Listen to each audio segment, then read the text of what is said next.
A week has now passed since Operation Lion's Roar commenced, and I wish to extend my deepest salute to our heroic pilots, to the dedicated ground crews who are working tirelessly around the clock, and to our courageous fighters serving in Lebanon and across all operational sectors. I wish to express my profound gratitude to you, citizens of Israel, for your unwavering resolve and steadfastness, for the exemplary way you are conducting yourselves during this time of emergency, understanding the immense gravity of the hour, and diligently adhering to the instructions of the Home Front Command. They truly save lives. In the security rooms and protected spaces, you are all demonstrating a strong spirit. You are telling me, you are telling the government, you are telling our brave soldiers and our heroic commanders to continue until the very end, until we achieve victory. I wish to thank you from the bottom of my heart for your unwavering support, and I want to inform you that we are indeed continuing with all our might. In war, one triumphs through initiative and clever stratagems, but the fundamental cornerstone of success is unwavering determination. I'm not just speaking of the resolve of leaders. I'm speaking of the resolve of the people. I'm speaking of the resolve that you, citizens of Israel, have demonstrated to this day, and the resolve we will still need together. Together, we rose from the terrible massacre of October 7th. Together, we repelled our enemies, step by step, in the war of independence, and utterly defeated them. In Gaza, Sinwar and his murderers. In Lebanon, Nasrallah and his terrorists. In Syria, we brought down the bloodthirsty regime, and in Iran, we struck the murderous Ayatollah regime in a powerful operation. And now we are doing it with even greater intensity in Operation Roaring Lion. Simultaneously, we brought all our hostages back to our land, struck terror strongholds in Judea and Samaria, ascended to the summit of Mount Hermon, and established buffer zones in Syria, Lebanon, and Gaza. As I promise you, just 2 days after the 7th of October, we are changing the very face of the Middle East, but we didn't change only the Middle East. First and foremost, we changed ourselves because after the great disaster of October 7th, I decided to lead a change, initiating powerful actions one after another, proactive and surprising actions, actions that dramatically shift the balance of power between us and our enemies. And by employing these methods, we have transformed Israel into a formidable regional power, one that effectively deters and decisively defeats its adversaries. All of this demands initiative, boldness, and a willingness to take significant risks. In Seyrat Matkal, the special unit where I served as both a fighter and a commander, there was a large poster prominently displayed in the dining hall that bore a very simple message, just 2 words, and those 2 words were, "He who dares wins." If you do not dare, if you are constantly fearful of failure, you will lose. But if you do dare, if you take calculated risks, throwing the enemy off his balance, you will break his spirit. Now, I will describe to you why we embarked on Operation Lion's Roar, what we have accomplished thus far, and what we intend to do as the campaign continues. Standing before us is an extreme, evil regime that for 47 years has consistently called for the death of Israel, the death of America, and it actively plots to annihilate us with atomic bombs and tens of thousands of ballistic missiles. President Trump understood a long time ago the magnitude of the danger to the United States and to the entire world. I will tell you that I met him in Florida just a few months before he was elected for his 2nd term. The first thing he said to me was, "Bibi, we must at all costs prevent Iran from acquiring nuclear weapons." I wish to thank my friend President Trump for the historic leadership he has shown, for the strong friendship between us, and for the tighter-than-ever alliance between the United States and Israel that we both lead. In the operation involving dogs, we combined forces to remove the immediate danger from both Israel and the United States. However, the dictator from Tehran, Khamenei, paid no attention to President Trump's warnings, nor did he pay attention to mine. He ordered Iran's nuclear and ballistic capabilities to be restored and even to be buried deep, deep underground beneath high mountains so that they would be completely immune from any attack. There is no doubt that after gaining this underground immunity, the Ayatollah's regime would have used these terrible tools to destroy us, to destroy Israel, and to threaten with nuclear weapons the United States, Europe, the countries of the region, the entire world. This is precisely what this terror regime is doing right now, even without any weapons of mass destruction. Just think what it would be capable of doing if it actually possessed nuclear weapons.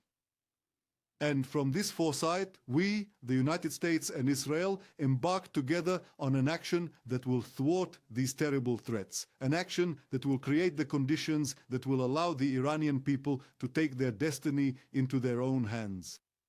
And there was an additional danger present here. There was a significant risk that Iran would preempt our actions, that Iran would launch an initial strike against American targets in the area, as well as against the state of Israel. Considering all these compelling reasons, we proceeded precisely at the predetermined moment, and regarding the actions we have undertaken up to this point. In the first week of the war, we successfully eliminated the dictator Khamenei. We neutralized dozens of senior Revolutionary Guard officials and hundreds of terror operatives. We destroyed government facilities, nuclear infrastructure, headquarters and military bases, weapons factories, missile depots and UAVs, and hundreds of ballistic missile launchers, which reduces the threat to the state of Israel. Through the efforts of our daring pilots and those from the United States, we have achieved nearly absolute control within the skies above Tehran. With each and every day that continues to pass, we are progressively stripping away more and more of the Iranian regime's capabilities. This is what we are doing in Lebanon as well, with decisive strikes against Hezbollah terrorists who are doing Iran's bidding. And I say again to the government of Lebanon, your responsibility is to enforce the ceasefire agreement. It is your responsibility to disarm Hezbollah. If you do not do so, Hezbollah's aggression will bring catastrophic consequences upon Lebanon, and it is time that you yourselves, yes, you yourselves, take your destiny into your own hands. In any case, we will do everything that is required to protect our communities and our citizens. And regarding what we will do next in Iran, we have a well-structured plan with many surprises to undermine the regime, to enable change. We have many more objectives, which I won't detail now, but to the Revolutionary Guard's operatives, those who oppress the Iranian people in the streets, I tell you this, you are also in our sights. Whoever lays down their arms will not be harmed. Whoever does not, their blood is on their own head. And to the Iranian people, I want to say this. I have been speaking directly to you and advocating for your cause for many, many decades now. The decisive moment of truth is now drawing very close because our intention is not to divide Iran in any way. What we truly seek is to liberate Iran, to free it completely from the heavy burden of tyranny and to live alongside it in lasting peace. But ultimately, your liberation from the yoke of tyranny, this freedom, it rests upon your shoulders. The brave and resilient people of Iran who have endured so much. I truly believe that if you rise up at this crucial moment of truth, the day will not be far when Israel and Iran will once again become steadfast and true friends. Whoever witnesses the joint raising of flags in Western capitals, the Iranian lion and sun flag, alongside the Israeli Star of David, whoever sees the warm dances and embraces between exiled Iranians and Jews, anyone who observes all of this is profoundly moved. This offers tremendous hope for the future. Our success will not only lead to the removal of a nuclear threat from the entire world, but also to peace between Israel and Iran. It will also bring about a dramatic expansion of the circle of peace surrounding us. Today, everyone understands that the Ayatollah regime poses a threat to the entire world. In recent days, Iran has attacked 12 countries in its vicinity. We stand firmly by their side. All these nations witness the immense power of Israel, our unwavering readiness to fight against the tyrants in Tehran, the profound bravery of our army and the courage of our people, and our tremendous military and technological capabilities. Many countries are now reaching out to us. I am telling you this. Many countries are now approaching us for cooperation.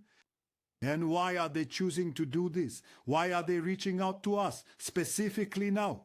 Because we are strong, because we are in the right, because we are fighting. The countries surrounding us observe the hypocrisy of the United Nations, which condemned us without any reason in our righteous war against Iran's murderous proxies in Gaza.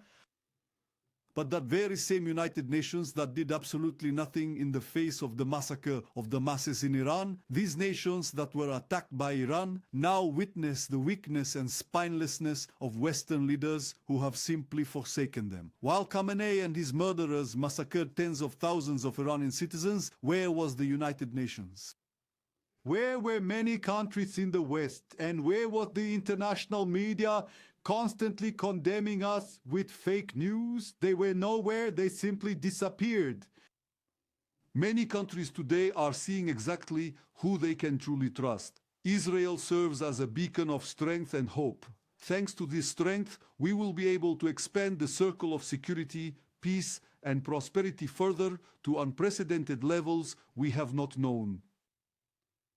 But right now, citizens of Israel, at this very moment, we are still in the midst of a very difficult and challenging campaign. We will not cease our determined struggle against the tyrants in Iran. We will strike them down without mercy or hesitation. Operation Lion's Roar will continue with unwavering, uncompromising momentum. Together, we will continue to stand strong and resolute. Together, we will roar like a lion, and with God's help, together, we will ensure the eternity of Israel. Subscribe to One India and never miss an update. Download the One India app now.